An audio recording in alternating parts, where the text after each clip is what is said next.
Dollar. Dirt on money, no soul. Had to go and get it, ain't no time to kick it. Got a stack and flip for my foes. Dollar. Please tell me you can hear me. Don't turn your back and don't neglect me. Just let me know if you need me. Dollar. Let me watch out for my partners. Keep my money long, get my team strong. Let me run away from my problems. Yep, what's good, original crew, man? We're back. We have the unfair matches of the Roman Colosseum. You think you would have been able to get in there and do your 1-2?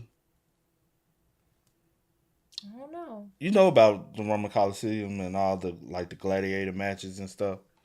I was just, did you say you watched 300? You never asked me if I watched 300, but... We did a reaction to the new trailer. That's what I'm saying. I can't remember if you said you did it. I feel like I said I did. I just didn't remember a lot. Yeah, I've never watched 300, though. Yeah. I never watched the movie. But I do want to go see 300, too, so I'm going to have to watch the regular. What year did it come out? Long time ago. Because I told you I feel like I watched it like in history class or something. You did, I think I you said that. Yeah, I feel like we used to watch it at school. Oh, 2006. Yeah, I feel like we done watched it at school or something. Because I don't feel like the remembrance I have, I don't feel like you probably watched it one time. It was at school. And then never watched it. Oh, okay, 300 Rise of the... Oh. I've seen this one too. Troy, everybody know about Troy though. Yeah, I've seen that one. I do remember that. I remember that. We watched, I feel like I have seen this, Troy. Mm-hmm. I have seen that. Yeah, for sure. I have seen that. With Brad? I most definitely seen that. I think I watched that on my own though. But I never seen the movie 300 though. I think my cousin them used to watch it. But when they have it on, I would just be like, all right, holla at y'all, bro. Yeah. One of those. One of what? Just tune out. Like, I don't want to watch it. I used to want to be outside, bro. We was outside, but we got to balance. It was all about balance. Nah, they'd be in the crib, and I'm like, I'm trying to hoop, bro. Who trying to hoop? I feel you. And then they be like, nah, we finna just... And then an hour or so later, they come out, what up? Like, we already got a game going. Sit over there on the sideline, bro. But let's go. But before we do, make sure you check out the links in the description box. Down below. You already know where to go if you want to first support. All you got to do is check out down below. Also, if you enjoyed today's visuals. Like it with a thumbs up. But let's go. Let's hop into it. Let's check it out. Let's see what it's about. The unfair matches of the Roman Colosseum. Let's see how brutal it gets. Let go. Let's start with the unfair and slowly work our way towards the most brutal matchups on the list. Number 10, blind fighters. Bedia were criminals who would be forced to fight completely blind. They would be given a straight sword and a helmet for protection. Except the helmet was practically a curse, since it was completely sealed off, preventing the fighter from seeing or hearing anything. The fight would begin as soon as the fighters were placed within close range of one another, with the most popular strategy being the swing and pray method, which in all honesty was the only strategy available. Now, the good news is that judges weren't really needed for these fights, since the winners were very easy to identify, as they were the only contestants still breathing. Now, the crazy part is that this spectacle was seen as comedic relief more than anything, and if you don't think two blind men fighting each other to the death is hilarious, well, you have a lot to learn about comedy. Now, this might not sound that unfair at first, since both men are equally blind and equipped with the same weapon. But think again, since the winner of the match would typically be rewarded with another match, then another one, and another one, and another one. You get the point. As you can imagine, a winning streak never really lasted for very long. Number 9, naval battle. That sucks, bro. Take me out. That sucks. That completely sucks. I'm good. You say you good? Let me go on to glory, because I ain't got time. I ain't about to keep fighting. I ain't about to do that. I ain't about to put my body through that. Just take me out. Let me rest. That's better anyway. Fighting every day. That's draining. True that. But still, bro. You fighting every day? Hell fucking no, bro. Yeah. We ain't fight. And then I can't be blindfolded. To the point I can't see. I'm like, all right, at least make me blindfolded to the point where I can't hear. So I can use the strategy of hearing. But if I can't hear his ass either, we both like sitting ducks.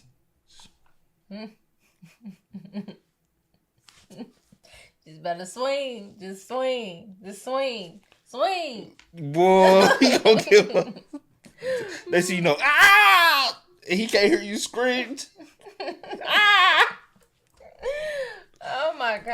course. there was nothing more epic than the naval battles of the Colosseum. Also, one of the most unfair, bloody, and expensive. The event would begin by filling the Colosseum with water in around a dozen ships. It's estimated that thousands of prisoners would participate in these events. But let's talk about what made these battles unfair. Now, depending on the starting position of your ship, it could determine your likelihood of survival. Well, at least for a bit longer, as the odds of survival were almost non-existent to begin with.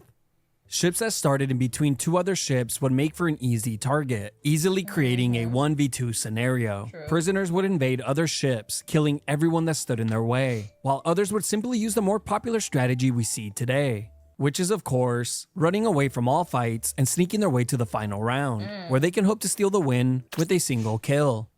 The bloody fight would come to an end when there was only one ship or team remaining. As terrible as these battles were, at least they were easy to clean up. The Romans would try their best to remove all the large debris from the water, before the stadium would be flushed like a giant toilet bowl, sending all the remains downstream for another town to deal with. Number 8, gladiator fights. That one wasn't that bad though. All on bad because people are dying for other people's amusement. But that one wasn't that bad though, because it's a, you know what I'm saying, it's a doggy dog world, you know what I'm saying? Whoever, at least you got your eyes, you can see and you can hear your attacker, so you can attack back, you know what I'm saying? Gladiator fights were the single most popular matches of the Colosseum, with the good matchups typically being saved for the main event. Now, how can two gladiators fighting each other be unfair, you might ask? Well, for starters, the emperors weren't really interested in fairness, as their primary concern was entertainment. And with over 20 different classes of gladiators to choose from, the styles would be mixed and matched based on entertainment alone. Here are some of the most unfair and popular matchups. Retiarius versus Secutor. Retiarius were equipped with a net, a trident, a dagger, and minimal armor, while the Secutor was equipped with a sword, a large shield, a helmet, and heavy armor. Go ahead, pick one. Pick one. You going with they do?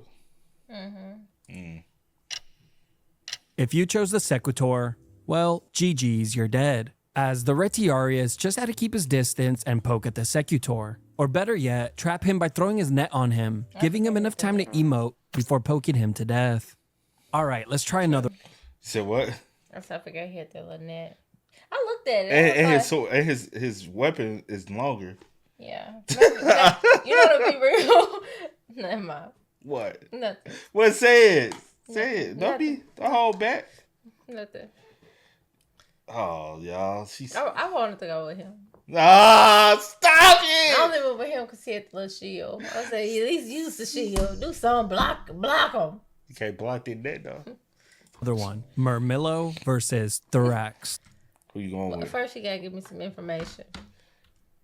Murmillo were armed with a large rectangular shield, a short sword, a helmet, and a metal or leather sleeve for protection, while the Thorax was equipped with a light shield, a curved sword, a helmet, and a metal or leather sleeve for protection. Go ahead, pick one. I'm gonna go with him. But he got a helmet. But he got a little sword though, so he gotta get closer. And then by the time you get up on me, I'm gonna... But where am I slashing you at? Because I can't chop you on the top of that head because you got your little helmet on. Then you got a bigger shield. I can cut that arm. I can get that leg. You know what I'm saying? I don't know. I may be dead again. If you chose the Murmillo, rip, you're dead. As Okay, the Thorax good. just had to tire out the Murmillo since he was carrying the heavier shield. As you can see, stylistic matchups were a big deal and could easily influence the outcome of a fight. And I know this might come as a shock to some, but not all gladiator fights were to the death. A lot of fights would be called off when a fighter took heavy damage, since good gladiators were very expensive to replace. Number 7, animal battles. Humans were not the only ones to have unfair matchups inside of the Colosseum, since animals were also treated like criminals. They would be enslaved, pinned against each other, and humiliated, and were such a popular spectacle that at times, thousands of animals would be slaughtered in a given day, which was completely unsustainable, driving many animals to extinction. Here are some of the most popular and unfair matchups that were commonly seen in the Colosseum. Elephant versus rhino. One of the most famous Colosseum battles was when an enraged rhino was pinned against an elephant, with the elephant eventually winning when he decided to cheat by grabbing a spear with its trunk and gouging the rhino's eyes out. Lion versus tiger. This matchup is basically a robbery, as I'm sure the locals would have bet large amounts of money against the guys from out of town, since they knew that the lion always wins, with there only being one recorded incident of a tiger getting the best of a lion. Elephant versus bull. As you can imagine, when an animal has over 10,000 pounds on its opponent, it's not really going to be much of a fight, is it? But just to make matters worse, sometimes the elephant and the bull would be chained together, forcing the action. And no matter how the fight begins, it would always end with the bull being turned to soup.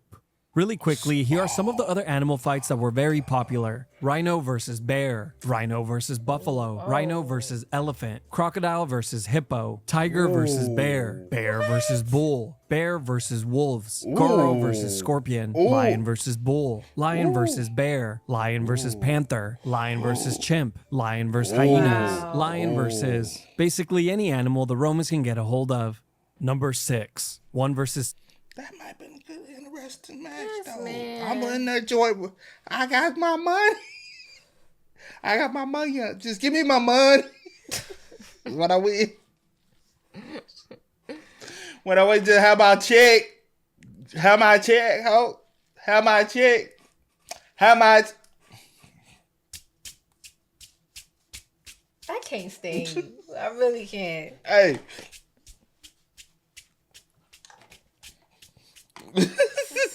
2. This matchup can be unfair for either side depending on the circumstances. Let me explain. There are 2 scenarios in which this matchup can take shape. 1. A high-level gladiator will take on 2 prisoners simultaneously, and as the prisoners try their best to figure out how to properly hold a sword, they will realize that it's very difficult to do so, since their hands are no longer attached. Now, the second scenario is a bit more fair. 3 well-trained gladiators were placed inside of the Colosseum. One gladiator would be given heavy armor and a good weapon, while his 2 opponents would receive minimal armor and worse weapons. The duo would need to work together to defeat the better equipped man. But being partnered up is not as easy as you might think, and does come with its own set of challenges, like knowing whether you should go for the res or attempt to clutch up when your partner inevitably goes down. The last and final way that a gladiator can be outnumbered is during large-scale battles. This one is of course purely based on luck alone, and doesn't always mean that you will see a 1v2 matchup, as it just might be a 1v6 depending on how bad your team is. Number 5, woman. Women and who? Hold on. We got the women involved. Let's see what the women go. And y'all at number 4. As it just might be a 1v6 depending on how bad your team is. Number 5, I'm in 5. woman versus dwarf. Emperor Domitian introduced the legendary matchup woman versus dwarf, and That's you and your niece. My niece is not a... She'd be considered a little person. Let me see what is considered a little person. Let me see, because she is not... Oh man, she would be considered a little person though. No, she won't. Let me see. 4'10". It says, wait. It's generally defined as an adult height, 4'10" or less. Let me text her, ask her how tall she is. Hey, well, you gotta verify that. Well, you gotta verify that. I have to admit, this is the only battle on the list where a clear winner was not well documented. But even with the little information we do have, I have a gut feeling that it just wasn't a fair matchup. I'm just not certain for whom. You see, on one hand, you have a fully grown woman who obviously has the reach advantage. Right. While on the other hand, you have a male dwarf who is much stronger and obviously uses magic. Male. How much stronger? Well, I'm not sure. I did, however, stumble upon this forum where a guy asked the same question back in 2011. Now, sadly, people just replied back with even more interesting questions that we will never get the answers to. And of course, naturally, the entire forum devolved into guys just bragging about how many dwarves they can take on at once. One of the most bizarre... Don't underestimate. How many doors you think you can take on? Now she... Now, girl. Now, I'm gonna take a tape measure and measure You her. know, you are not. See that. So when people lie about their height, they typically add like 2 or 3 inches on their Yeah, height. girl, you know you ain't. So yeah, she'll be considered a dwarf. She is no girl. Your Get mama out taller than her. No, my mama not taller than her. So your mama a dwarf. She said she 4'11". She is 4'11". I do think she 4'11". I thought she was like, but she used to be 4'9", but she has grown a little bit. So your mom would be considered a dwarf then? No, my mama 5'2". I said your mama's taller than her. Oh, my bad. I thought you said my bad. I said your mama taller than her. Yeah, my mama 5'2". She about 14. She adding inches, bruh. She a dwarf, bro. Ain't nothing wrong with being a little person. With her shoes on. Ain't nothing wrong with being a little person, bruh. But she not. Look, she ain't. She is she little. Not that little. Yes, she is. That my other niece. Yeah, the other niece. Tall. She about my height. Yeah. Now she probably about an inch shorter than me. Yeah. But yeah. Now she tall. No, other niece 5'8". Well, she 5'8". She 5'7", I think. 5'7.5". no, she ain't. Yes, She way taller than you. I'm not 5'7". She way taller than me, right? I'm only 5'4". I'm saying I'm not 5'8", and I said she about my height. Okay, well 5'6". I give her 5'6". I'm not 5. You going down? Oh, you said she. I said she about my height. Oh, I thought you. Oh. Hold on. Is she taller than your brother? Because I'm taller than your brother. Than my brother. Your brother's about 5'8". My brother 5'9". I'm taller than your brother. So no, my brother used to be 5'9". He probably 5'10" now. 5'9". I'm taller than your brother, and Y'all I said the same height. No, I'm taller than your brother. You're not taller. All right, how much? Well, you probably are a little taller than him. I'm taller than your brother. You're right. So if your niece is taller than her dad, then she's taller than her brother. Her brother about and he probably about 6. How tall is her younger brother? The other brother, older one. He probably about 6'2". Yeah. And so he like 6. Sorry, y'all. I'm sorry, but you be striking nerve. Look, don't do my knees. Nah, she little though. Let's go. Bizarre things about this matchup was that Emperor Domitian liked to schedule this fight at night, since he preferred this battle when it was illuminated by torchlights. In 2010, a female gladiator's remains were found in England. After they were examined, it was concluded that the woman's legs and arm bones were unusually heavy, suggesting that she had strong muscles. Ooh. You know, I was originally leaning towards the dwarf, but now I really don't see how they could possibly win. Number 4, wild animal hunts. Perhaps one of the most unique spectacles of the Colosseum was the wild animal hunts. Here, the entire Colosseum arena was made to resemble the animal's natural environment. A few men were then brought out to the arena equipped with small shields and weapons. Then for the next few minutes or hours, the arena would be slowly filled with terrifying predators. But if they really wanted to get the crowd on their feet, all the animals would be released at once. Sometimes the men who were fighting the lions, bears, and panthers would have been well-trained fighters, while other times they would have been condemned criminals who were just given the death sentence and stood 0 to no chance of winning. Here are some of the animals you could have expected to make an appearance. Lions, tigers, bears, elephants, rhinos, panthers, leopards, hyenas, wolves, boars, bulls, deers, ostriches, crocodiles, giraffes, camels, and shiprats. Of course, shiprats were not invited, but they showed up anyways. Number 3, Man vs. Beast.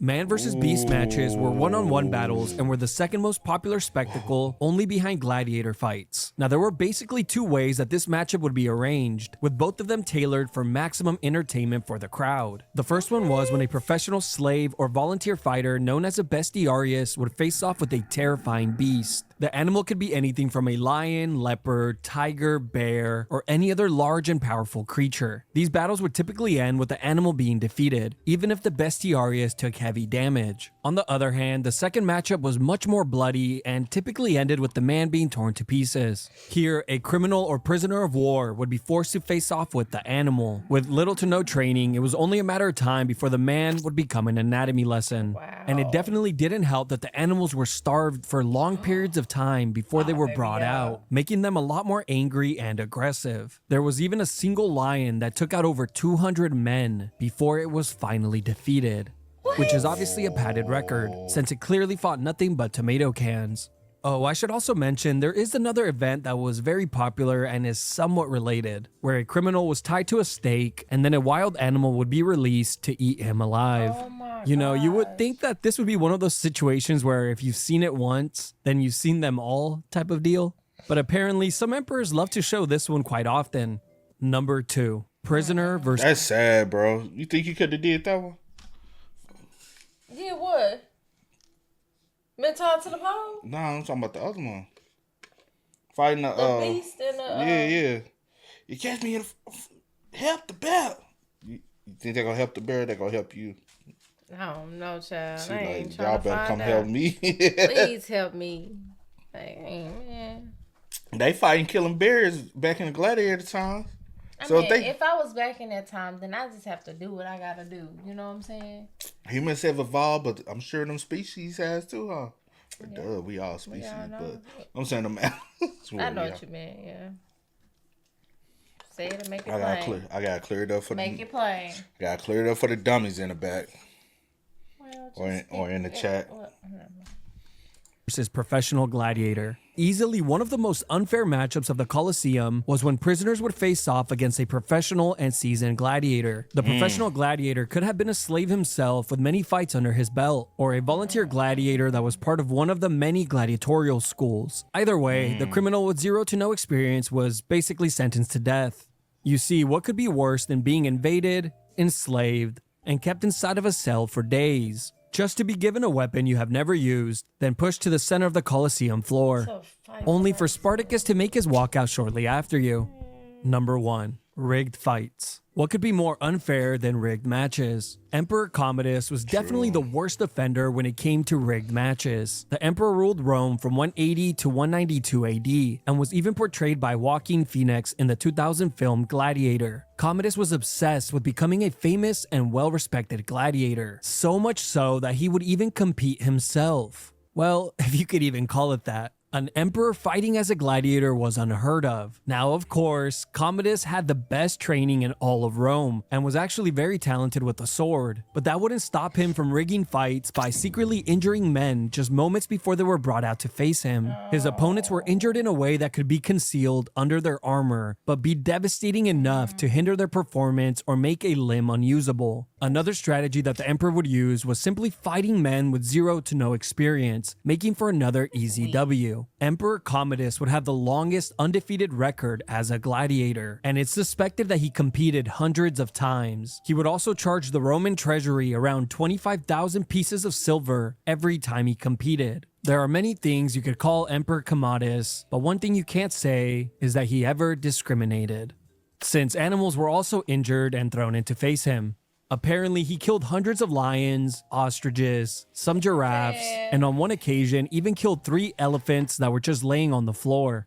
Now, as horrible as this all sounds, this was all just a warm-up, and in November of 192 AD, he held the Polybian Games, a festival that lasted around 2 weeks. There, Commodus shot hundreds of animals with arrows and javelins every single day.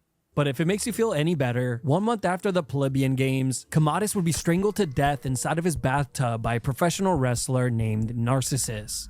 Which, for a man, that has to be the most embarrassing way to be found dead. Completely naked inside of a cold tub. You can't even explain your way out of that one. That's crazy. After all that, that's a sad way to go out. That's crazy, bro. Good vid, though. You learned. That's a little history lesson, bro. You think? Yeah. And I know people wonder, so how tall is kid? I'm about 5'10" and a half, 5'11" on a great day.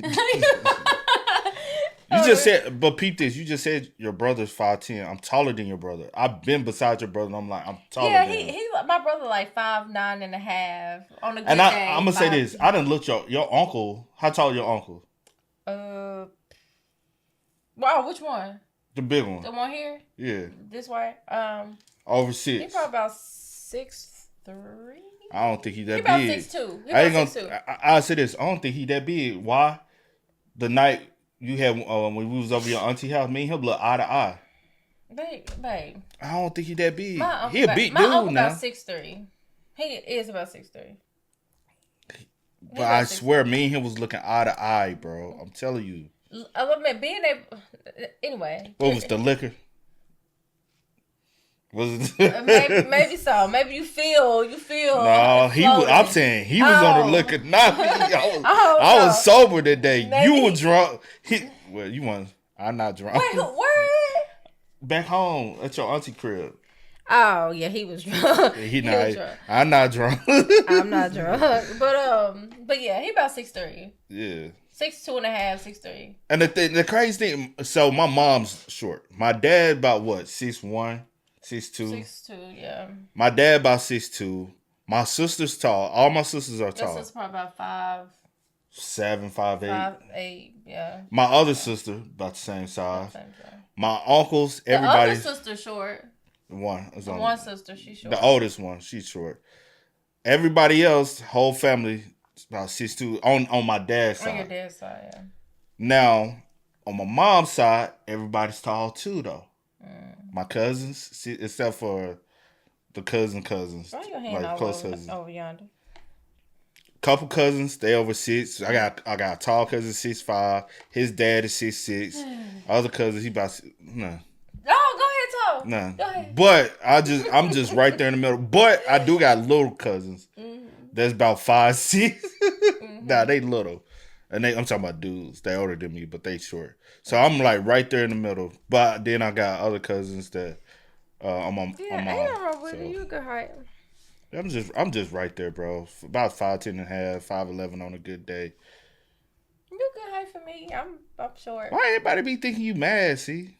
Yo, I don't know who all go see this, but I guess I'm gonna have to start and say I have a very resting, relaxed face. Like, I'm not gonna say the other word.